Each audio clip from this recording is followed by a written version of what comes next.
In this video, I would like to show you how macros work on Mortrix. Macros are a convenient way to store and reuse a number of MIDI messages that you want to apply in various places. So let's have a look. If we go into this preset that is currently empty, and we're going to add a MIDI message or a function to it.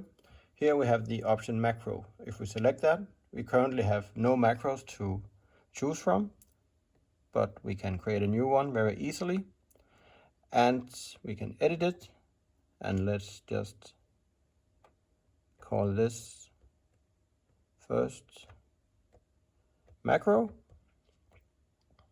All right, and in here we can then add a number of messages that we would like to reuse in this macro. So let's say, just for simplicity, we'll add a CC and a PC message, and let's also choose a device function for a, let's say, a Chase Bliss CXM, some base level like that.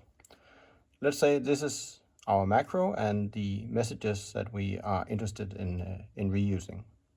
So we'll save this and select it, and now that macro is part of our preset. If we exit out, let's say we create another preset, and in this preset we would also like to use the same macro. We go in, again we add something to our preset and we select the macro option, and here we have the macro from before.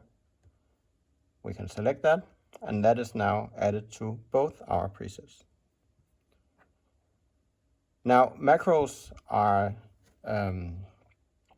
stored globally on Mortrix, which means that there is a single instance of a macro, and then you are just linking to that macro. So that means if I'm in my new preset here, and I go in and edit my macro, let's say I'll add another message, let's do a pitch bend, and we'll save it.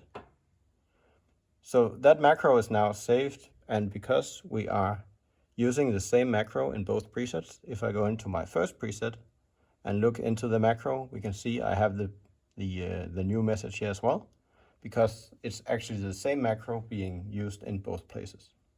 So that's a very convenient way to create sets of messages that you want to reuse in multiple places on Mortrix.